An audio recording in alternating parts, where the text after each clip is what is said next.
No, now we know. It's very clear. All right. This being the appointed time and place and seeing a quorum present, I will now call this meeting to order. If you'd all please rise and join me in the pledge. I pledge allegiance to the flag of the United States of America and to the republic for which it stands, one nation, under God, indivisible, with liberty and justice for all. Thank you. Doug, would you please take the roll? Diana Johnson. Tina Johnson. Here. David Schrader. Here. David Smith. Here. Doug Will here. Craig Workman here. Tony Arnett. Here. Mike Higgins here. Lori Holland. Here. Thank you. Under preview of the agenda, I will note we'll have one change to the stated agenda. We will not be having a closed session at the end. We were anticipating receiving some formal paperwork, which we did not receive yet, so we will not have that previously anticipated closed session regarding potential property sale. Any other changes to the agenda, Superintendent? Nope. All right, thank you. Then this brings us to public input. This is the first time on the agenda which members of the public may address the board, either virtual or in person. If you'd like to do so, just please wait to be recognized, give your name and address for the record, and please keep your remarks brief. And we've got one right here in the audience, so go ahead, please. Yeah, thank you, Tony. Let's see here if I can. Used to be a podium here, which was a little bit easier, but You're good. back there is quite a bit. I'm okay, but thank you for your time. And I'm Ken Berg, 1201 Richards Avenue, Watertown. I was on your school board 1982 and 1994, 12 years, long time ago. Showing my age by making that comment, but I want you to know. Anyways, I came last time when you did approve the budget, and I was not aware, because it's been a while since I have been at a board meeting where you had an opportunity at the end of the meeting. So I thought I lost my chance, and then I was reminded I did. So I came in and made some very quickly made comments, and I just want to reiterate a few things on that topic, but I really am here for another topic involving test scores, and that's what I want to give you 2-3 minutes of time on. But I want to go back to the budget. I read in the Daily Times that the Dodge County Board took 7.5 hours to approve their budget. Ouch. That's a big number, and I'm not encouraging you to have that kind of deliberation, but I am telling you how important it is to look at that budget critically and make sure it's a budget you understand and that you stay on top of as far as your duties as a board member. So when I looked at it last time, again, I wanted to hit on a few points, and one of the things that I looked at spending, and spending actually in different areas did go up in some ways fairly significant. Salary and benefits, in my information that I got from your business manager, Mike, it showed a 7% increase in salary and benefits over the previous year. Actual from last year versus this year projected, what you need for this year's budget. That's a decent amount of money for salaries, and I wanted to bring that to your attention.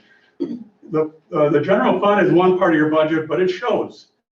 It's actually the largest part, and it showed last year that you had $47,078,000 in that general fund. You're projecting, and you actually got approval for $52 million, $52,005,000, and that's a 10% increase based on that information. Now, you can show me where I'm wrong, and I don't mind being told I am, but I'm giving you just comments from the documents I got from you. And I reviewed that, and I tried to critically find areas where I wanted to make a point that I thought was concerning. So spending overall was significant, but you were offset by $2 million, which I mentioned before, state aid in the form of equalization aid, and you also had what they call a special project revenue, $870,000. Those two together are a lot of money that was revenue that helped offset, along with the larger property valuation in our city and in our district because of a reassessment in Watertown. Those things worked in your favor. You had a 4% decline in your levy, which is good job. I mean, we need lower levies. We need to have our budgets critically looked at because we have to make it affordable for people to live in this town, do business. And I want you just to be looking at the budgets in a critical way year-round, because I did that when I was on that board like you. I want you to be like that. My bigger point that I want to get into, though, is on the topic of test scores.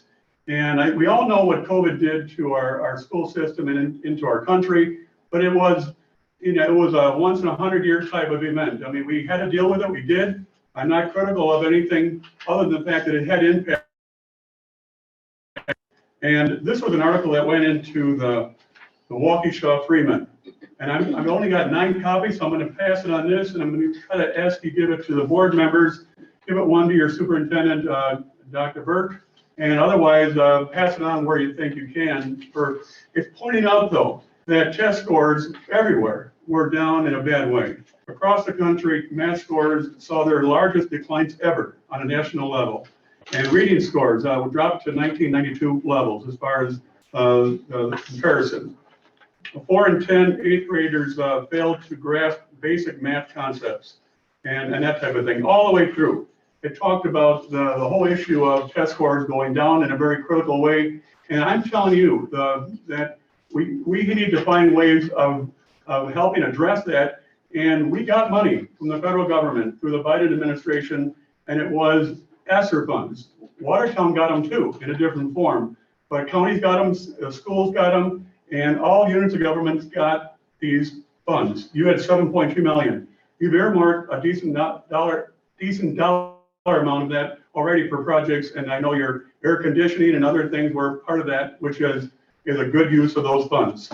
But I'm trying to tell you that the remediation need to get some of these students hopefully caught up in a way over time, because those drops in scores that were national, and actually you'll find out when you get your scores for Watertown how they actually relate to our district of Watertown. But I would encourage you to find a decent dollar amount within those ESSER funds and find a way through remediation. There's got to be ways. You got sharp people in this room, and you got good administration people to lean on. But I would say, what portion of those ESSER funds can we actually allocate, and how can we use them in the area of remediation to help kids catch up and move closer to where they were prior to this pandemic? Because the pandemic is largely over, thank goodness. But it was real and it impacted, and we can't let that have a continuing impact on the aptitude of people that are going to be in our school system so they can learn.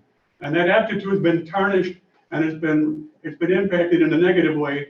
But through your efforts, if you address it and make it a plan, you can use decent dollars that won't impact on our budget because it's already been given. It's up to you to how to use it.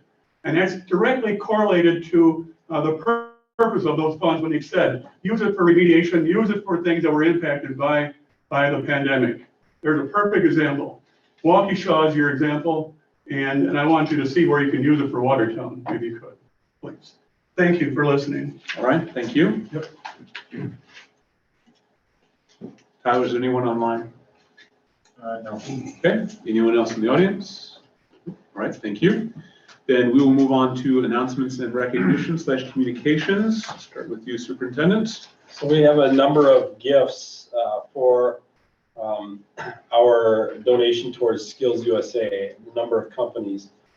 So Richter Heating and Air Conditioning, $500. Mont's Automation, $500.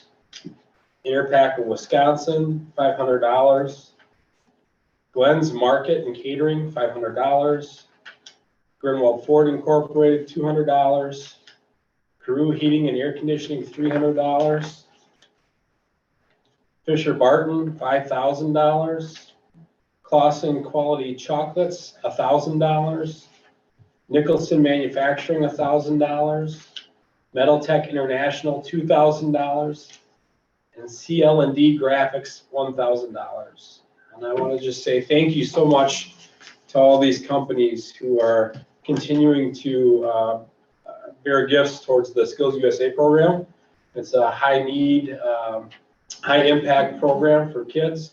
When I say high need is it's not cheap to run the program. And so all of those companies who can help us with that, it's greatly appreciated. So a round of applause for the donors, please. And then I will circulate these so you can take a look through them. Thank you. Other announcements and recognition, anything else? Not at this time. Okay. If our student board representative joins, if they're not online, you see Andrew Scheid online? No. Okay, all right, so should they appear, then we'll backtrack to that and hear what they have to say. We have no items under strategic discussion. This therefore takes us to reports, and we will start with the superintendent's report.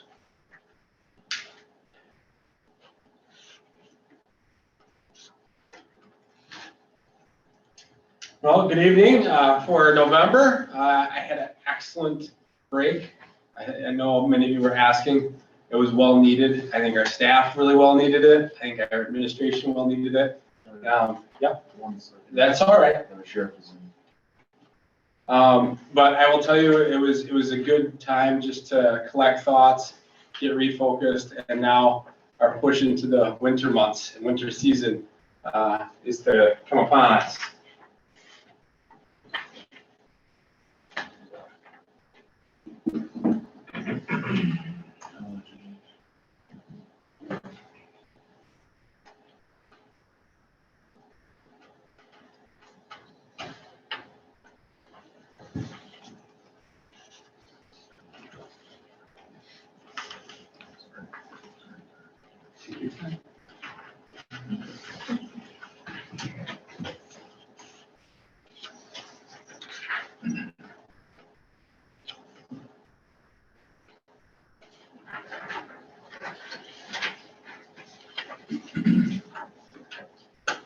You don't get a connection, it appears on, online here, if you just close the modal port. He's trying to get sure. And then you can run off this, Jared. So you can see what you're talking about. Sure. If that works. Sorry about that. That's okay. Yeah, and you know, for the Zoom audience, I'll try to. Well, they can see it. Yes, yes. Oh, Yeah. okay. I thought it was sharing it up. Yeah. I can advance. Okay. So I want to take a few minutes to share with you a couple of recognition ceremonies that we had for our veterans. I know that most people have at least some kind of connection, if not a direct connection, to a veteran. Like me and my family, I have a number of direct connections to veterans. And I just want to say that I'm really impressed with our schools and how they have celebrated these people in our community. So Schurz had a wonderful assembly and slideshow, as well as the RMS. And so if you have a chance, and if you haven't gone on Facebook to look at those, the specific Facebook site for either the district or the school buildings, please do, because it really does pay tribute to those who serve. And we honored that day, and it was a great time.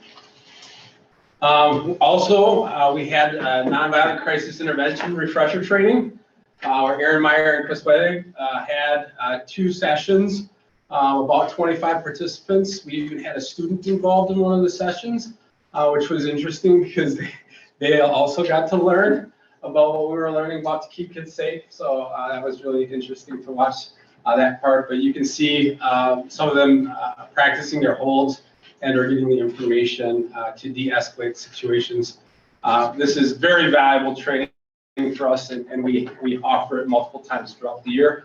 If you're ever interested as a board member and want to participate in one of the trainings, let me know, because I think it's important to have as many people trained who are going to be in and around our buildings as possible. Also, we had MERT training. This was set up with our Watertown Fire Department and our school nursing services. They did a Simmonsman 3G mock drill on November 17th, and I hear it went fabulous. I wasn't here for the training, but I hear it really, really well. It's MERS, Medical Emergency Response Team. Yes. Also, the high school ELA curriculum update, our 11th grade ELA, English Language Arts, if you want me to point out all of them. Teachers spent half the day working with Mary Jo Ziegler and Aaron to review ELA curriculum. So that piece was going by quite well. And some important date updates. I just wanted to share this with you. You may have heard in the news that there was a generous common school fund release of $40.6 million by the Commission of Public Lands. This money has been accruing interest that was off of the original sale of 1.5 million acres. And that money has been sitting in an account, and each year the state Public Lands Commission draws on that account each year to give specific money to libraries, school libraries in the school library aid called Common School Funds. And those are the funds that we get each year to help update technology or other things related to our school libraries. Last year, our allocation was around 170,000, and we won't know this year's allocation until January. Okay, because that's about when they go through and they take that $40.6 million, they divide it out by per pupil expenditures, and then they tell us what our release is. And so we'll have some time to do that. Since it was in the news, if you wanted to learn more about it, there's a YouTube video there in the slideshow. You can learn all about that. It's a short little video. And then some important reminders. We've got December 2nd is the early release day. No school on the 23rd through the 2nd, which is winter break. And then December, we have these committee meetings, Ed Services on the 6th, Policy on the 7th, Human Resources, Fiscal Management, and our regular monthly meeting through to the 19th. Any questions? So just to note that the regular monthly meeting, that's for everyone's earlier than usual because of the Christmas holidays. So that schedule was shifted forward then. So Because of please take note.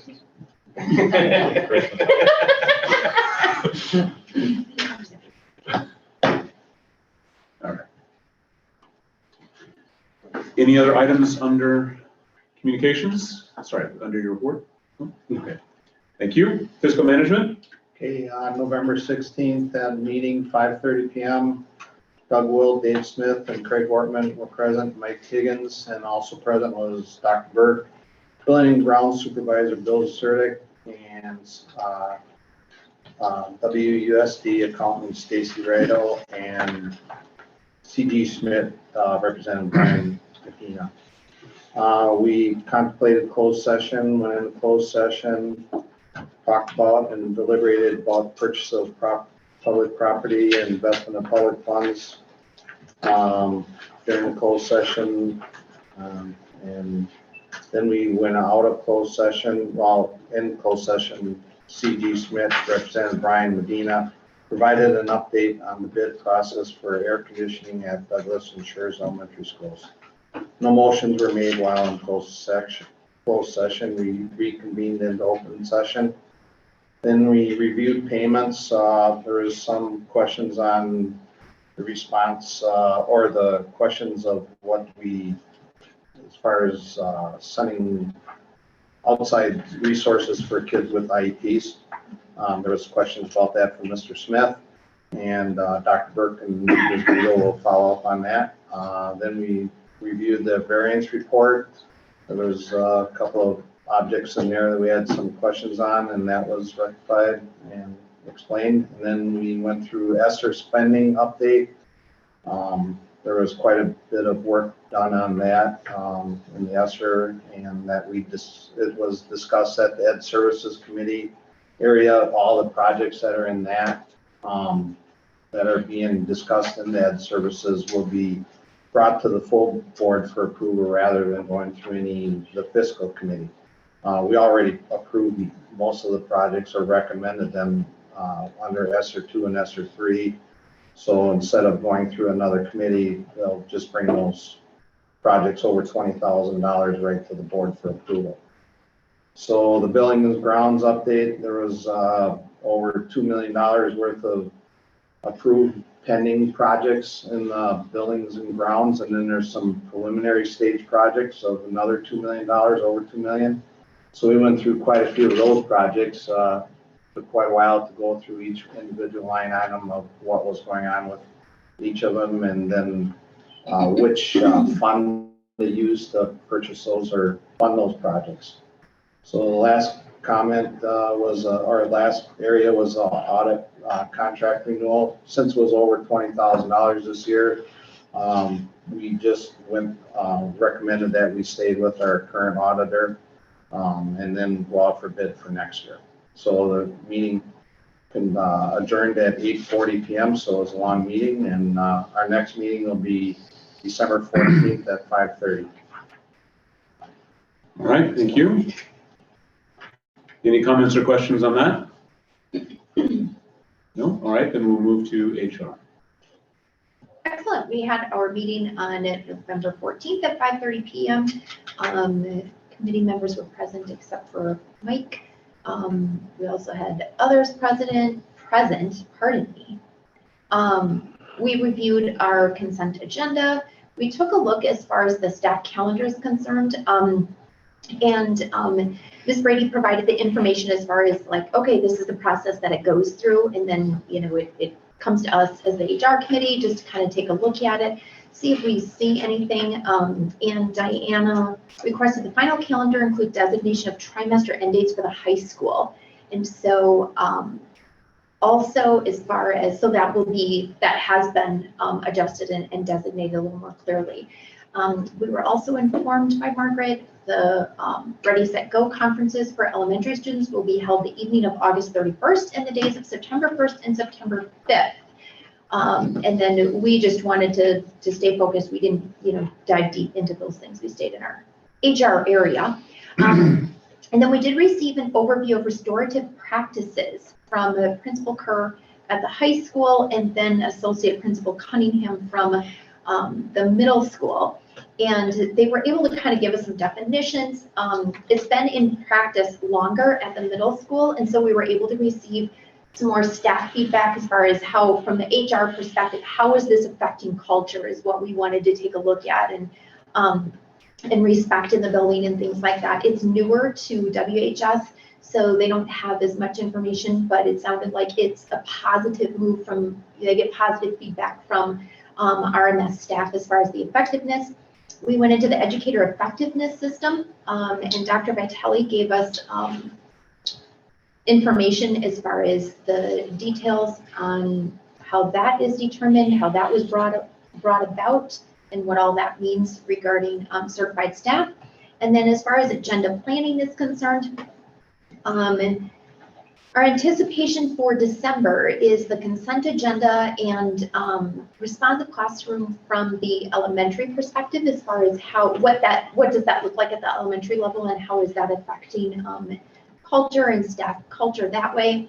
Ms. Brady will also invite Bill Foster from School Perceptions to present information on survey methodology that we used for the employee satisfaction survey, because we're taking a look at that earlier, probably starting that in January. Let's see, because we're looking to move that up to February. And we adjourned at about 7:30. Our next meeting is Monday, December 12th. Thank you. Any comments or questions on that report? No? All right, then we'll go to Planning Committee. Okay, Planning Committee was November 9th, 5:30. Doug Well, Tina Johnson, Craig Wortman, and Lori Holland were present. Superintendent Burke, along with Dave Vitale was present as well. We discussed a strategic plan and how we're trying to determine the best way to look for guidelines or any kind of just make sure we're moving in the right direction as far as academics go as our report card.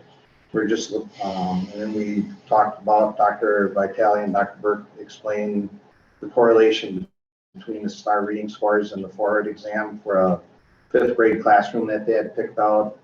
And so that might be one way of looking at if we're on the right track. So the administration was going to try and find some indicators that we can look at on a trimester basis so we know if we're moving in the right direction, and we're gonna try and establish what those indicators would be.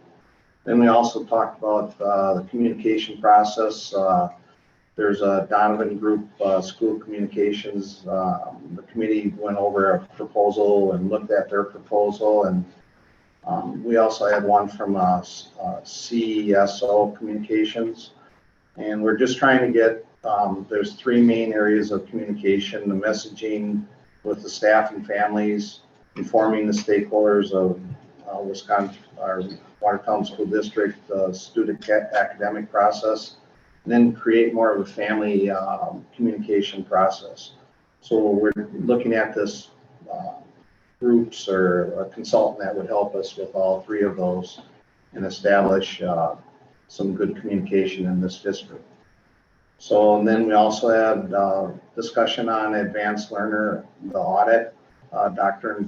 Burke informed the committee that we're entering into a contract with a consultant to help us with determine how our program is being run and any recommendations to make it top notch. So adjournment was at 7:12, and we don't have a meeting set up for the future right now. So The next one would in theory be in January. in January. Yep. Yeah. Yeah, we're hoping to have one sooner than Sooner, that, yeah. to go through. We have 3 proposals for communication, Communication. Okay. so we just need to set a date yet. All right. Any comments or questions on that report? Thank you. Sorry, I went out of order. Ed Services. Sure. Ed Services met on November 8th. All committee members, myself, Dave Smith, Larry Holland, and Diana Johnson were present, along with several others. The major items on the agenda were a ESSER review, but then also the addition of a couple of course proposals. On the subject of course proposals, they had to do with AP Spanish, AP Pre-Calc, and some career and technical education opportunities. Those will make it to the board. I mean, they were reviewed by Ed Services and all thought to be value added. And then they will make it to the formal course book and then for approval by the board, I believe, in December. One comment that didn't make the minutes was just a little feedback. There is a standard form that the teachers fill out or departments fill out, and including, you know, how is it going to take additional resources? Is it, you know, who's it going to be offered to, et cetera. One of the things that we just thought might be beneficial would be a tie to the strategic plan. It's not to say that they throw on basket weaving into these course things, but at the same time, tying things directly to the strategic plan just to ram it home on the standardized form seemed like a good idea. Whoever owns the standardized form, that might be helpful to put in there just so that we know that everything's funneling towards that. After we talked about the additional coursework, we also touched on the ESSER updates, and that was predominantly, that's a standing agenda item. The music program, the K-12 program, and the advanced learner. The consultant was well received. There's going to be additional activity on that. K-12 curriculum is on pace, although the schedule is a little bit jockeyed around due to some things that they learned in the process. So some of the short-term dates may be missed or pushed, but the long-term dates are still expected to get to a decision in an appropriate time to finish that task. And then lastly, the music program, we reviewed several pages of wishes. The priorities made it to fiscal, and the summary of that, I believe Jared would hand it out and is in front of you. And that is part of the resolution later tonight for those items that were originally approved in the ESSER spending plan. And the music department did their part by paring that down to ensure that it was spent on the most effective items to meet the goals of the ESSER dollars. Let's see, for board members present or for Dave or Jenny, did I miss anything? Okay, next meeting is Tuesday, December 6th at Webster, I believe. So just to comment on the music as an example of process, when it comes to ESSER funds, what we're trying to do is streamline the committee process here, so we're not running extra expenditures through multiple committees. In this case, the music expenditure will live with Ed Services. So once they reviewed it, it's to bring it to the board rather than running through another committee. There'll be other expenditures that will primarily live with fiscal, such as buildings and grounds. So they'll review them, and once they've reviewed them, it'll come to the board. So that's the intent. We're trying to avoid having a single ESSER project proposal go through multiple committees. Instead, have it go through the committee that really is in charge of that area and then bring it to the board. All right. Thank you. Any comments or questions on that? Sorry, Tina? I just have two. In looking at the music. So we're going to have a resolution sorry. on this. So if your questions are about this, I would like to suggest that Oh, we okay. bring that forward and Oh, we okay, have yeah, discussion that's fine. I'll resolution. wait for that one there. Okay, that Thank sounds you. good. I'll do Yep. that one. The other item, I just wanted to put out there, in the, adaptations and things like that for, as far as in the, preliminary review of the program of studies and course proposal. So does it, am I reading this right? Like, instead of having honors pre-calc and pre-calc, it will just be AP pre-calc? Okay, all right. Thank you for that clarification there. And in looking at it, I just a comment, as far as when we move things to AP classes, it can make it very difficult for students scheduling, because APs only happen semester one, or try one and try two. All right. Thank you. Thank you. Any other comments or questions on that report? Hearing none, then we will move on to the consent agenda, Resolution 9165. The consent agenda includes our board meeting minutes, our committee summaries, personnel staffing changes, that includes resignations, retirements, and appointments. It includes the approval of bills, the first and second reading of policies. For tonight, there are no first reading of policies, but there are a number of second readings included in here. Do I hear a motion on Resolution 9165? Moved by Tina. Do I hear a second? Seconded by Mike. All right, discussion. Any comments or questions on the consent agenda? Seeing none, roll call vote, please, Doug. Tina Johnson, Yes? David Schrader, Yes. David Smith, Yes. Doug Will, yes. Craig Wortman, Yes. Tony Arnett, Yes. Mike Higgins, Yes. Lori Holland. Yes. And the motion carries. This then moves us to our three action items, additional resolutions for this evening. The first of which is Resolution 9166, which is the expenditure of ESSER funds for the music program. Do I hear a motion on 9166? I move to divide that resolution into two resolutions. First, to include the itemized list of high priority objects currently identified to cost $64,308. And two, to include, the second of which, rather, to include a grand piano or the restoration of a grand piano. The combined expenses of both resolutions not to exceed $75,000.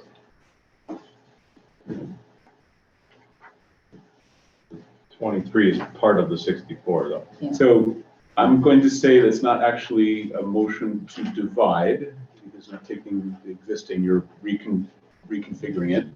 I'm going to ask you to make a motion to amend once we have the initial resolution on the table. Right?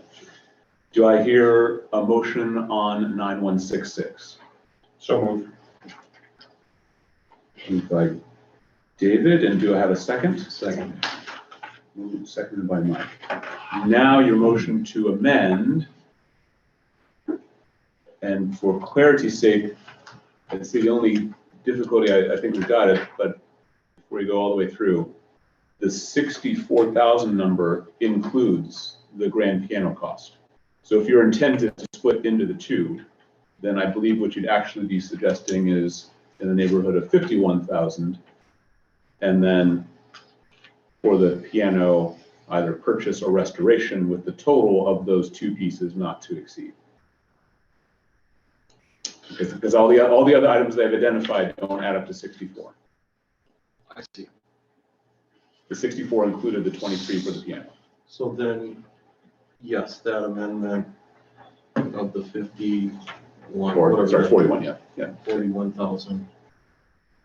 It's 40,665. 40,660. So I believe that your intended motion would be to amend this resolution to say, well, the language you've got, and then I'll pull it up, and rather than making it up. Provided by the department necessary funds which will provide to cover expenses not to exceed $75,000, the itemized list, including the itemized list of high priority items totaling $40,665, and the purchase or restoration of a grand piano not to exceed 75,000. the 75,000 total. No, the 75 we're not, Or do There's you want to make it there's- 64 total? What do you there's think? 10 grand we're not approving here at all at the moment. Well, there's a not to exceed amount. In the resolution, there's a not to exceed amount. That's to allow for changes in pricing between when these things were quoted and when they're going out to purchase now. That's correct. So not additional items. No, at the time, we're approving a list of, this is why on your desk, you now have a specific list of items. All right, so the I appreciate not to the exceed, clarification on that. So is your intent to just have $10,000 to be able to be used for a grand piano? No. Restoration or? Without getting into. yeah, I need a too much motion to discussion. amend first. Yes. So if I said it right, so that you wanted to say, addressing the last sentence, the itemized list of high priority items not including the grand piano totaling $40,665, and the purchase and or restoration of the grand piano,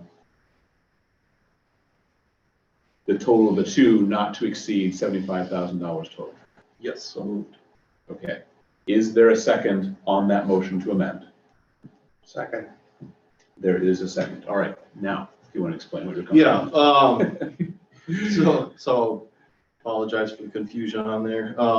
So basically, I'd love for the district to be able to, for this particular instrument that's being proposed as far as the piano is concerned, to be part of the Watertown story. However, I am still left with a lot of questions on that. I feel like there still needs to be a little bit of a discussion around one, more than one vendor for this particular instrument. We only have one price.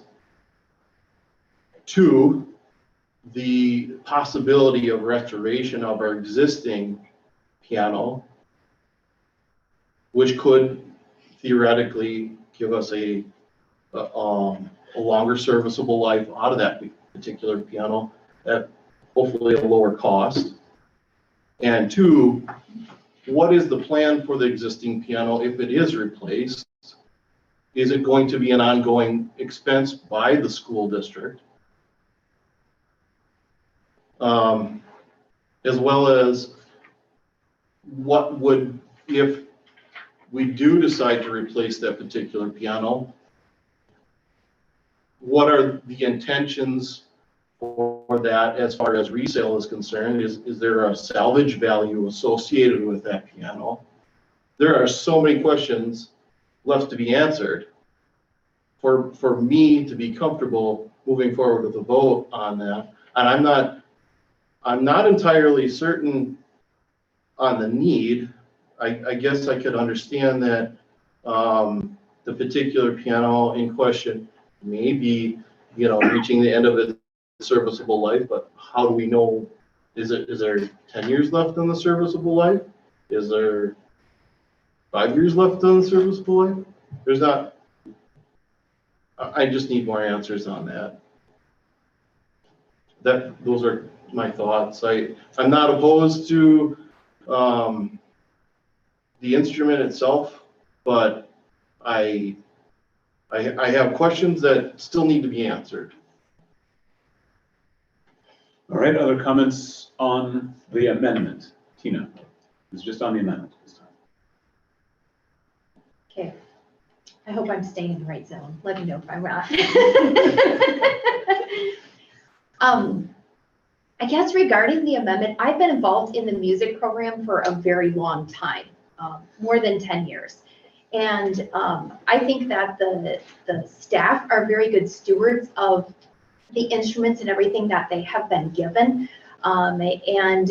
They do a lot with what they have. They limp a lot of things along. A lot of times there's things that they need and stuff like that that are not even covered by the school budget. It's actually covered by the boosters program. And so and I don't know if this helps or not, but so when I'm taking a look at this, and if they work with it every day, I'm trusting the expertise of our teachers that they are utilizing their resources to the utmost. Because I've talked to them, I've experienced it as a parent and things like that. So I'm not doubting at all if they could restore it. I'm in faith, trusting that they've looked into that. And if this is what they're saying that they need, then I'm trusting this is what they need. Other comments on the amendment? So I'll offer two things. One, I recall Mr. Ledoux expressing, about this much about pianos. All pianos are not the same. And literally two of exactly the same model don't sound the same. And as I recall, this particular one at this particular vendor, he had personally gone out to inspect it and to, shall we say, play it, to test it, to make sure it had the sound that they're after. So that's just relay a little bit of factual bit that I learned. My last bit, though, is a bit of a clarification question for you. I believe, as proposed in your amendment, it would not necessitate that the administration go out and pursue a restoration. You're expressing it as an option to consider, but your amendment does not preclude the administration pursuing the course that's been outlined currently. That's correct. I Okay, mean, I just want to make sure I understood your motion. Okay. I guess let's put it this way. My assumption is that, as a music geek, I definitely would love to see us have the best use of instruments at our disposal when the time comes. But as a school board member, I have to kind of put my perspective on that. I have a responsibility to act in the good faith of the rest of the stakeholders in the district, that we're doing our due diligence to look at those things. If there, and at this point, there has not been a discussion that I'm aware of where we have considered other cost measures for this particular piano. It just hasn't been brought up, and we have an excellent music program. I want to see that continue. So my question is this the best use of those funds? I hope the answer is yes, but I don't know. I still have questions. Just interject here, Mr. Ledoux and Ms. Biney are on the call. We did interject that he's going to address any questions or make some comments if it's appropriate. Would you like to hear from? Yeah, absolutely. Reed, you're welcome to make some comments. Excellent. Good evening, everyone. Hopefully you can hear me. My name is Reed Ledoux, band director at Watertown High School and acting team leader of the music department here in Watertown. And can everyone hear me in the room? Yep, you're fine. Okay, great. I'm getting some feedback on my end. A little distracting, but we'll roll with it. So if it's okay with you, I would love to answer each question one at a time. There were a handful of questions all offered up, and I think I can do a better job speaking to each one individually if those questions could be restated. Before we do that, I would like to say that everything that you've said is absolutely correct. Yes, especially the comment about each piano being different to the point where it's made with the same materials in the same factory by the same people, but each instrument plays, feels, and sounds differently. Yes, that's why we've selected the piano we have. We were told that that was enough, that we were not going to need to provide any other bids from other vendors. We're happy to do that. That just kind of slows down the process, but I completely understand it from a financial perspective. However, this piano is the one that we want. And having spoken to other vendors, we know that it's in the right ballpark. Obviously, if you want that documentation, that's something we can work to provide. Okay. So other questions, I'm happy to answer them. So the other two questions I heard, one was, is the topic of restoration, of restoring the current piano a plausible topic? The current piano is over 30 years old. Right now, for the last about 5 years, we've been limping it along with our current piano technician, Richard Severing. Richard's spouse, Marie, was a educator in the district for a few years. We have a fantastic relationship with Richard. He's been servicing all of the pianos in the school district. We see him 3 to 5 times per year. And for the last 5 years, he's been telling us that he can do nothing more with the piano. If something breaks, it will be broken and relatively unrepairable. So to question the current serviceable life, the answer is 0. We are essentially going day to day on the instrument. Obviously, if these funds were not available, we would do what we could to limp the piano along. But at this point, a restoration is not necessarily a viable option.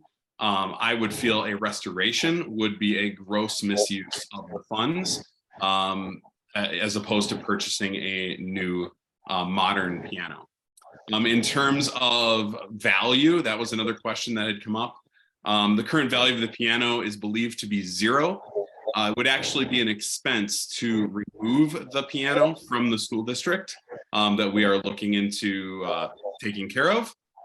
Mr. Moldenauer, Ryan, the choir director who uses the piano on a daily basis, hopes that we might be able to sell the piano for $1,000. To that point, Richard Severing has simply laughed and said, good luck. So travels around the state and repairs and tunes pianos for a living, lives it and breathes it. I'm going to take his word for it. So we're at a position where the piano would not be utilized beyond its replacement. We would be disposing of the piano. To a very non-musical person, what does a $25,000 grand piano do for us musically that a $5,000 really nice piano doesn't do for us? That's a very good question. Ultimately, the piano that we were initially looking at used up all of the $75,000 budget. So we've pared back to a lesser model that we believe can not only last for 30 years, but provide an excellent student engagement and experience. This piano is used on a daily basis, about 4 hours per day at WHS in the choir room for rehearsals and then subsequent performances. The fact that this piano is used along with a choir of 30 to 50 musicians it's important that it's an acoustic instrument. It has better response for the performer. It has a louder sound and a more natural quality than an electronic instrument can provide. We did test out a few electronic instruments, and as a department, we have actually, over the course of the last 5 years, as Tina Johnson had alluded to, worked with our boosters and using budget money as well. We've worked to replace all of the acoustic pianos in high school. These are pianos that are used for students to perform on and to practice on throughout the year. And we've replaced all of those with electronic pianos that will save money in terms of repair and maintenance. And it's important for us to have this large acoustic grand piano in this large space. It's the choir room, one of the largest performance rooms that we have, or rehearsal rooms that we have. to provide students that authentic quality acoustic sound to sing along with. So just for clarification, would this piano be used by students at all? So for example, in preparing for their solos that they do at state level, would they use this instrument as compared to the electronic one?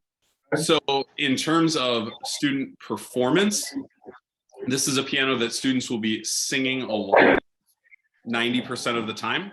It is a piano that would be used less for practice, but more for performance by students, not only at concerts, but district and state solo ensemble events as well. Thank you. Any other questions for Mr. Ledoux? We appreciate you making yourself available. No problem. Any other questions? Craig? I was just gonna, comment, I appreciate the insight on it. Please understand, my position was more along lines to, ask the very basic questions that I didn't have answers to. So I do appreciate the more in-depth, discussion and, insight on the need going forward. So thank you. All right. We have a motion on the table, moved and seconded to amend. Wish to keep that motion in place?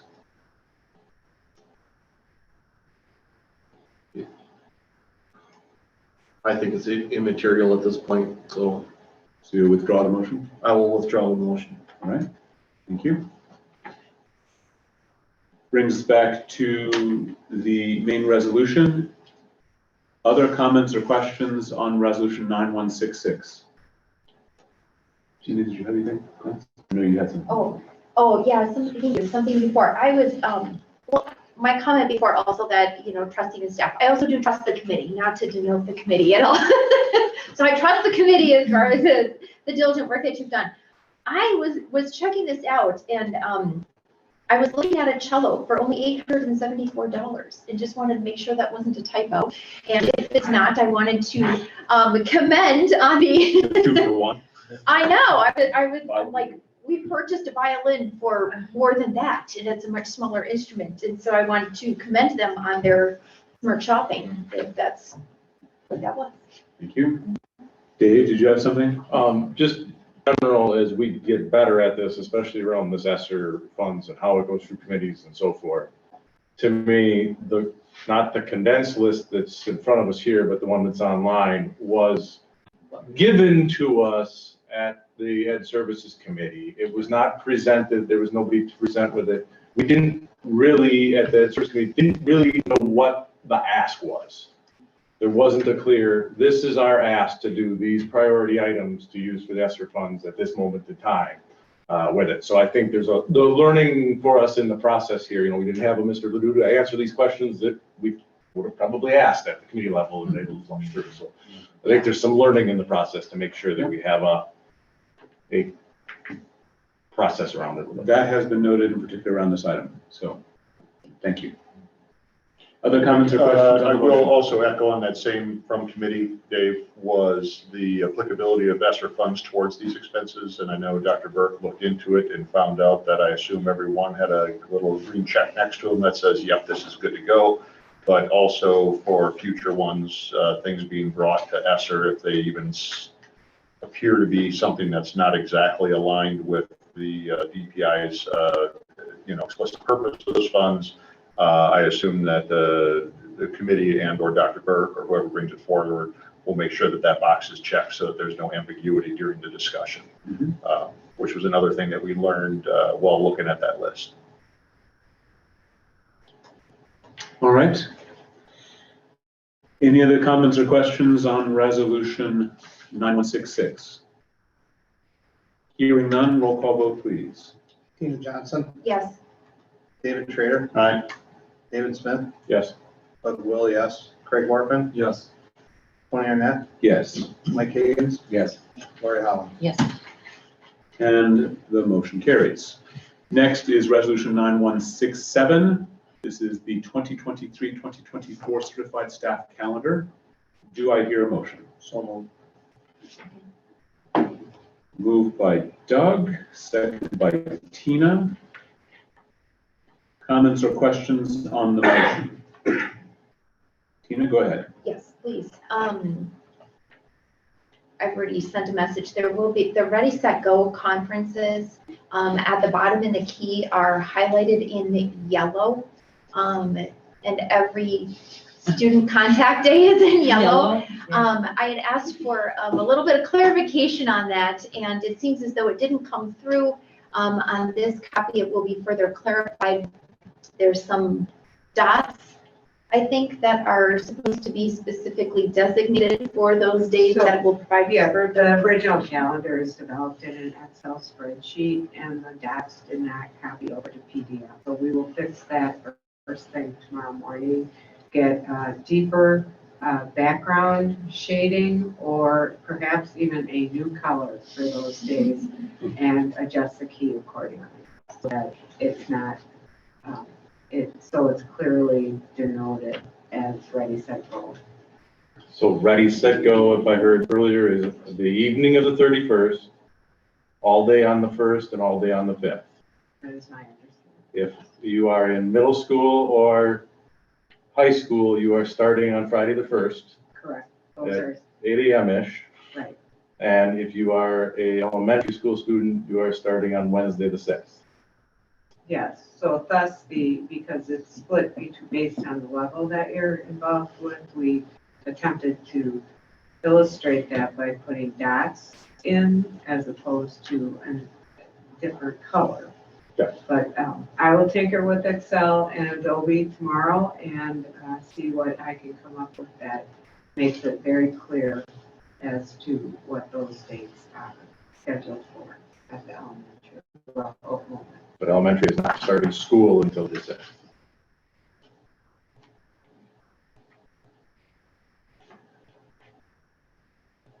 Other comments or questions on the motion? So I am surprised, because it was my understanding that Ready, Set, Go was still an open topic at Educational Services. And I'm not sure why it's here. And I think that there's time for us to still approve these days, this work schedule for staff, while we continue to work with the administration on the best form and format of Ready, Set, Go. And we did mention that at HR. Yes. That we were a little. So I'm surprised to see it here. That wasn't where I understood where we were. Well, also worth noting, am I seeing this right on the calendar? September 1st is a Friday, so we're coming back. And there's a 3-day weekend. Yep. And then we have there, it's like you got this bookshelf where you have, Ready, Set, Go on one day, then you have Ready, Set, Go on the other end of this holiday weekend. How successful is the one day, and not to mention everybody coming back on that one Friday. What's the success rate of attendance on that one Friday? I guess I would ask that question. Again, I think those are amongst other questions. So I would like to propose that we amend this to not commit to the timing of the Ready, Set, Go conferences at this time, but approve the calendar as presented. And that's my motion. Is there a second on that? Second that. Comments or questions on the amendment? Tina? So am I to understand that Ready, Set, Go was not discussed and formalized at Ed Services? It was discussed. It was discussed, it was not formalized. There were open questions, Yeah, and there we're was- waiting on a further report. Okay, so then, because I'm trying to put together like just the process on it. Because if it goes to HR, like we don't dive deep into that, so we're kind of taking it at face value that it's like, oh, okay, those parts have already been gone through. So I'm just trying to understand the process. I think it was Again, if you present this as a certified staff calendar, which is indicating workdays, then that's what it is. Okay. How those workdays are used in terms of whether they are instructional time for students as compared to, is a separate and distinct topic. Sure. So entirely appropriate for HR to review a staff calendar. Right. That is committing us to a schedule of workdays, Okay. because that's an HR topic. Right. The timing and format of conferences is something separate and distinct, which That's correct.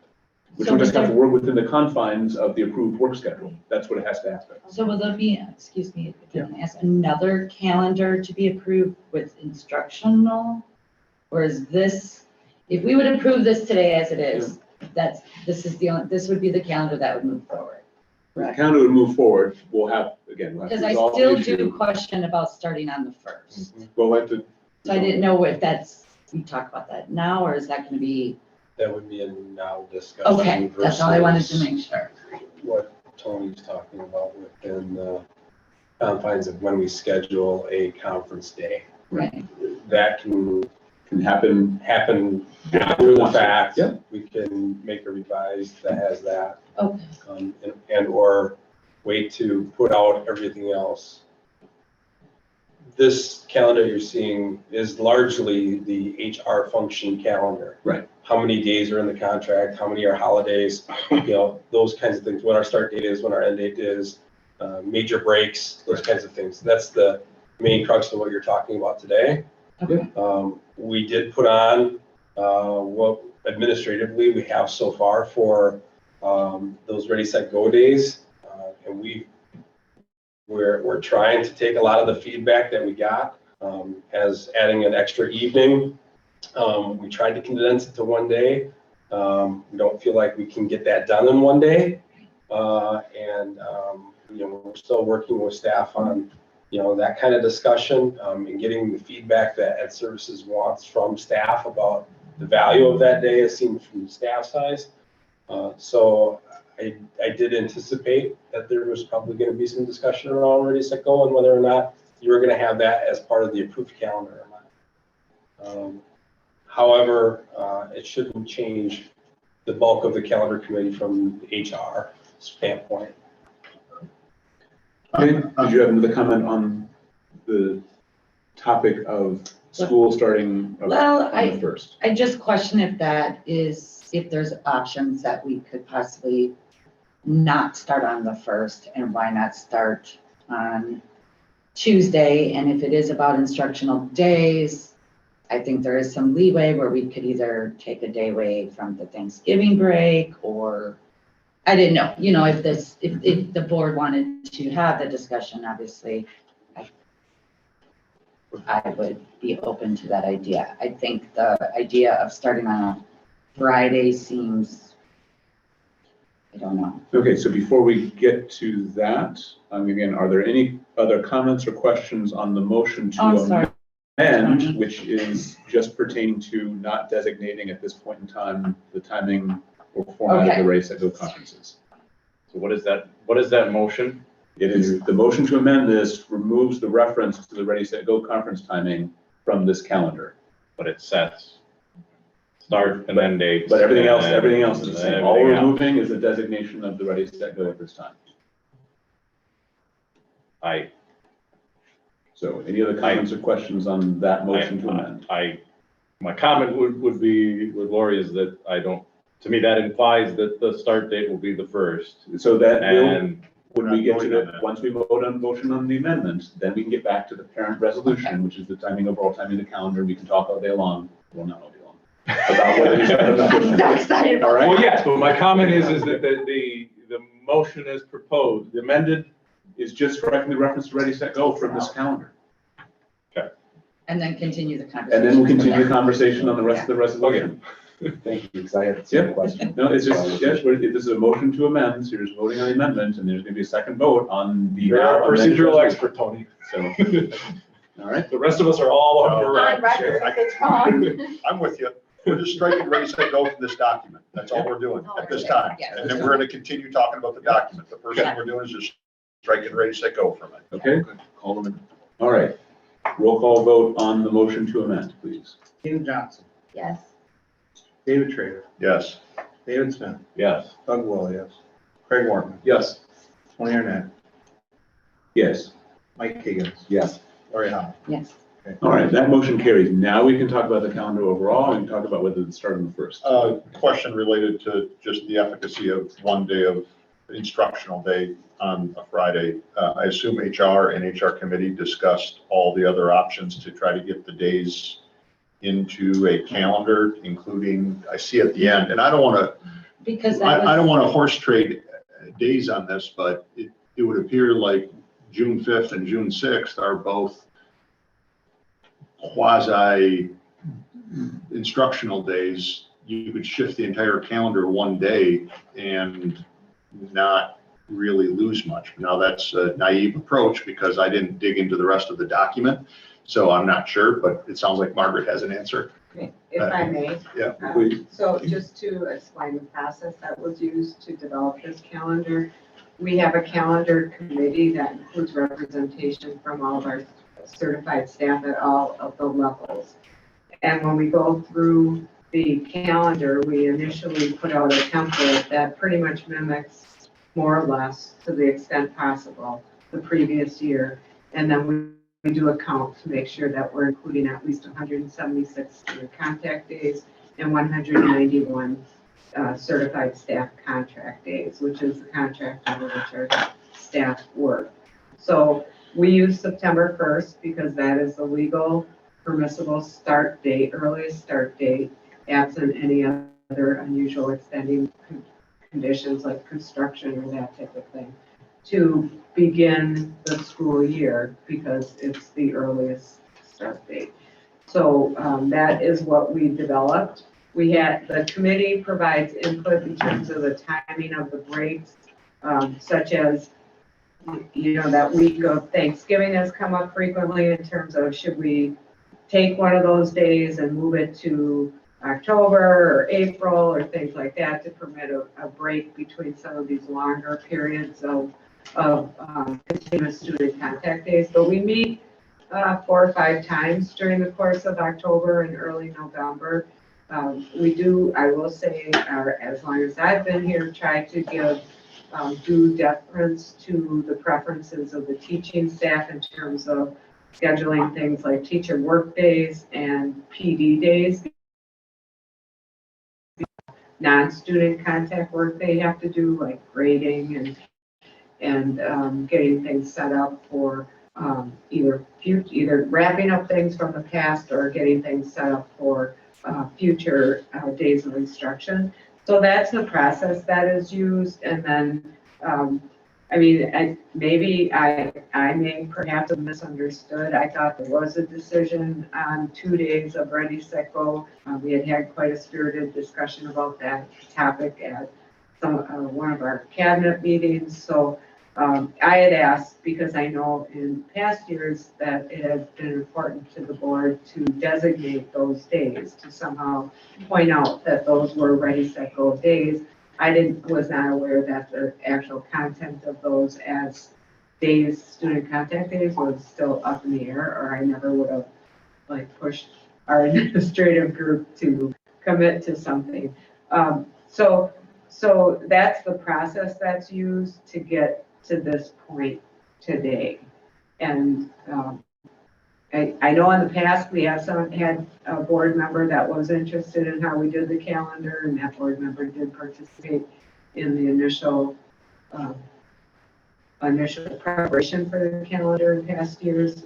We would always welcome board members in any of those types of committees, just because it gives you a good idea of what the feedback from the staff is. So that's the process that was used that got us here to this, we discussed it at HR, and then I asked for a recommendation to bring it forward to the board, which the committee granted. Okay, I'd like to hear from the superintendent next, and then we'll go back to board questions and comments. So, can you speak to the idea of starting on the first versus not starting versus starting later? Yeah, first of all, I'll say this. I've been doing school calendars for 15 years or better in different administrative roles. including which, you know, would be leading the role for at least 10 of those years. So it's not an easy task, I will tell you that. Many different interests come into play. Some of them are politically motivated, some of them are personally motivated, and it's just not easy. Generally, schools try to start at the earliest start date that the law allows, and I'm sure if we would have been able to start by August 26th, there'd be people begging to do that to get out of here by the end of May. We do provide for more than the minimum amount of education by quite a bit here in the Watertown School District, and I commend the board for doing that.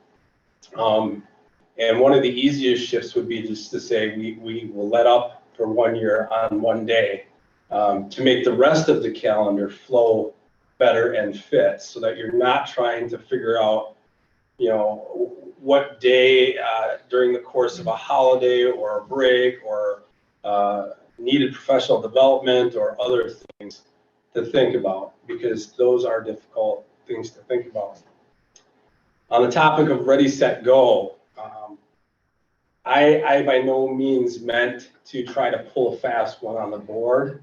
I fully anticipated in my discussion with board leadership and Ed Services that it would probably be something that we would have to continue discussion on. But I did want you to see where we are at least thinking, because we did have many discussions, not only with our elementary leadership team, but also as an admin team as a whole, about trying to gather not only wisdom from that feedback that was given to us and make changes based on that feedback, but also try to condense to maybe 1 day. We fell short of that. We really tried to do that, but we're falling short.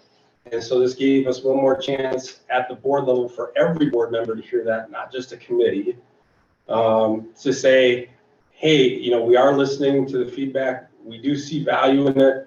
Here's what we're proposing right at this point in time. And yes, the communication will continue if that's what you want. But I'm not trying to pull a fast one, but I do own that decision for beyond this calendar tonight. I want everybody to know that. Because calendars aren't easy things to put together. So I'll share any other comments you know, that could be made and in deference to questions that you may have. Other board members? Dave? So we're here for education. What would be the educational benefit to starting our high school and our middle school on Friday the 1st, have a 3-day weekend, and middle school starting next? What's the educational benefit of that day? Well, the educational benefit of that day would be more than the educational benefit of not having students that day. Even if it's to get them organized, get them to their mock schedules, you know, walk through the things that you can do, reviewing those classroom rules, the syllabi of the coursework, all of those things that happen on first days.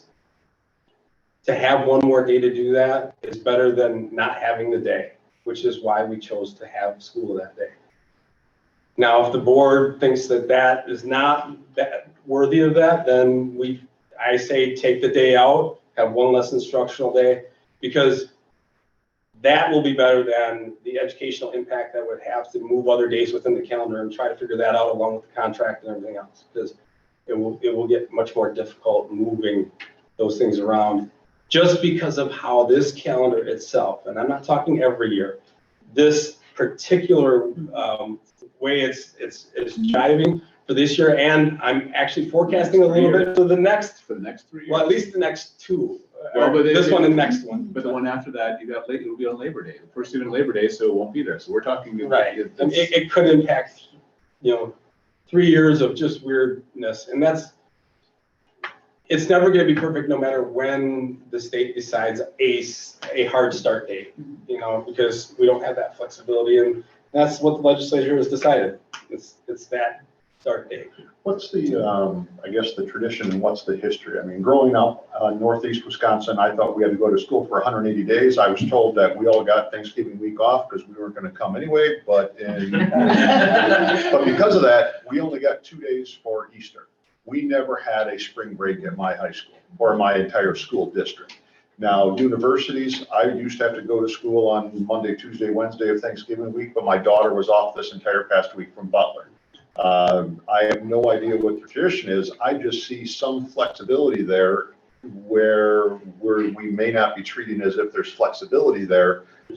And so now it's ironclad that we must give a week for Thanksgiving and a week for spring break, and that is not negotiable.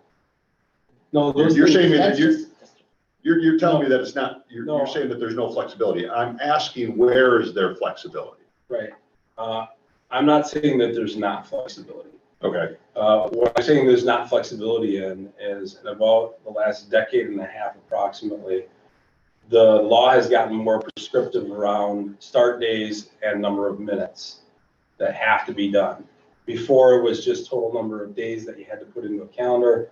Start and end dates could move and flow. Sure. Which meant having discussions around things like holidays and time that's precious to me, a little easier to be had because you had some flexibility.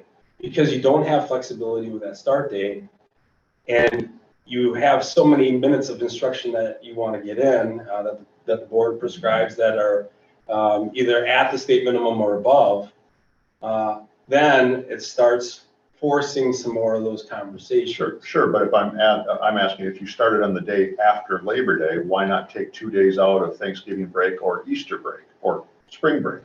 What, I mean, you're saying that there's no flexibility given by the state, but then you're also between the rock and the hard place by not being able to sacrifice what we've come to enjoy as a right, when it's really a privilege to have 5 days in November and 5 days in sometime in March. And I'm not advocating one or the other. I'm just asking, what are the limits? So tell me if you So a couple know, things or- that I'm pretty sure I know.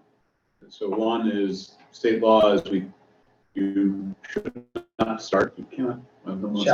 Shall not start before September 1st. But there's now an asterisk by that. Because after COVID, state passed a law that allows districts to apply for a waiver That's correct. to start earlier than September 1st. Because there's some districts that said, hey, we're behind, we want to catch up, we want to start earlier. So there is a possibility of a waiver.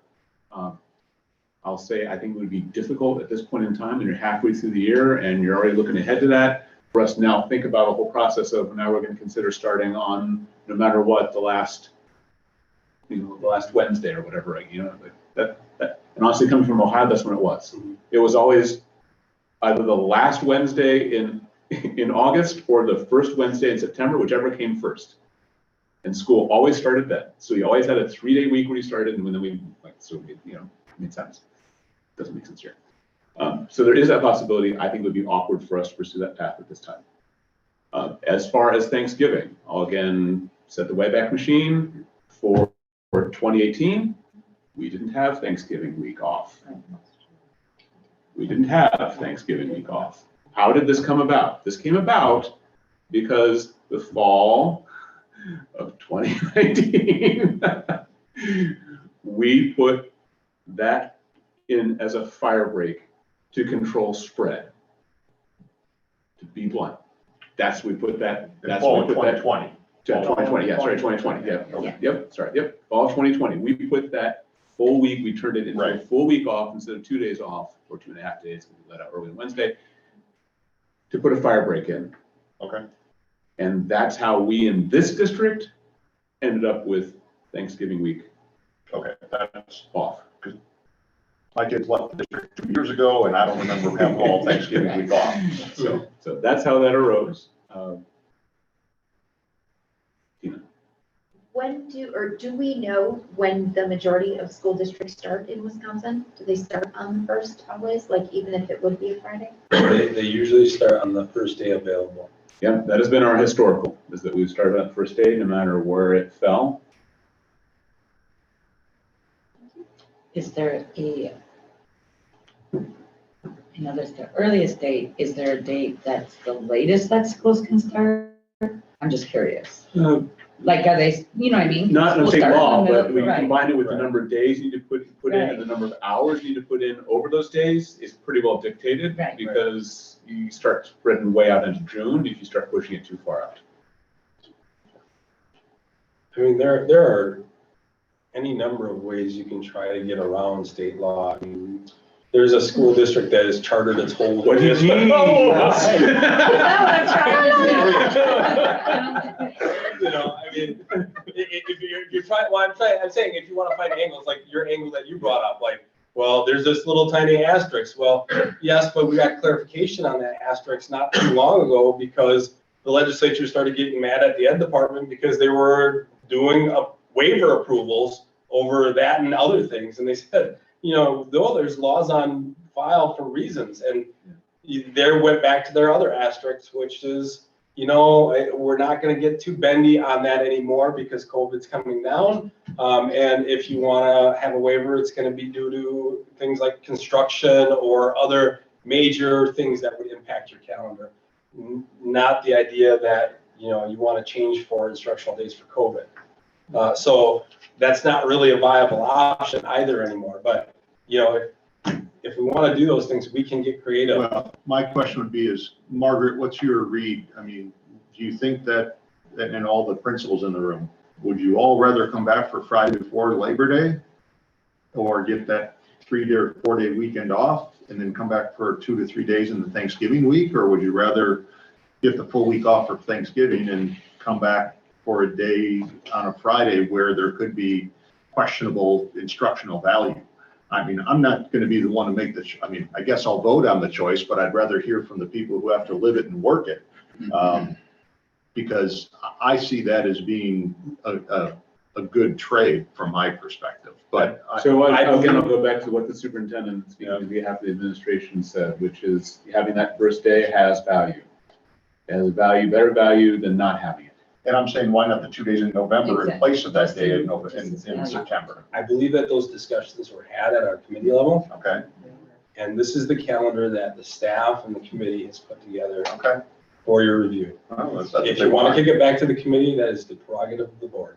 I have just something to maybe add or just to, I know we're not moving forward with Ready, Set, Go on those dates, but I just wanted to mention, I know that there were some issues with older kids starting school and the little ones maybe were not at Ready, and they, you know, where parents maybe depend on them. If we didn't have school on the first at the older level, I just thought it would maybe, and we did end up keeping the Ready, Set, Go for that Friday and Tuesday. It would technically be only one day that there would be, that they wouldn't all be in school at the same time. Is that, you following me? I am following. Where it said now it's, the older kids are starting for 2 days extra. And I know that that was a stress on some families. So it's just something to think about. Maybe that would even out that a little bit too, if that was where we went. Well, let me suggest that if that were to be the course recommended, that that could also be an amendment to this calendar after we have the approval. So if we have some vote on it this evening, and then if there's some change necessitated by following through on that conversation, Ready, Set, Go, then we can by all means make that amendment. Is there a need to vote today? Can this be kicked off for a month and we resolve start date and Ready, Set, Go and have it all done in a month or 2 months from now? Margaret, do you have a perspective from an HR? Well, I do know that people are usually by December, parents and families are asking for that calendar for the following year. And I know also that there's some extracurricular activities that are looking for confirmation of spring break in order to enter certain tournaments. I think there's a big softball one in particular that is always waiting to see that we've confirmed spring break so that they can get their reservation in. And under that circumstance, I think it'd be better for us to put a calendar out right now that starts a day that may end up being a day earlier than we end up. But that way people know it's there, because you can start a day later. And not change all that. You can't start a day earlier. Right. If we were to put out a calendar now that said we're starting on Tuesday the 5th, and then walk that back a month from now, and now we're suddenly starting the week before, I mean, that dog won't hunt. So, If there are changes that the board sees as unpalatable, I would need to know those so that we can finalize and work through some things. That's all I'm asking is if you don't approve the calendar, or if you approve it but you're expecting a change, I need to know that so we can work that through our committees. okay, other comments or questions on the motion, which is to approve it as presented here, but no longer making a reference to the timing of the Ready, Set, Go conferences at this time.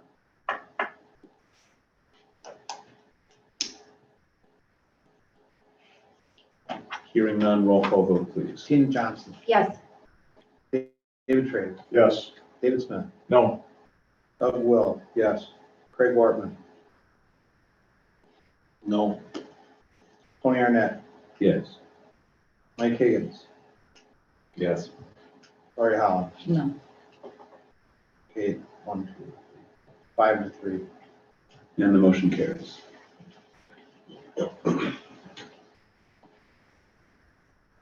So again, from out of that, the remaining topic open is the timing and format of Ready, Set, Go. Thank you. All right, our last, Which I might add should be on the agenda next week for Ed Services.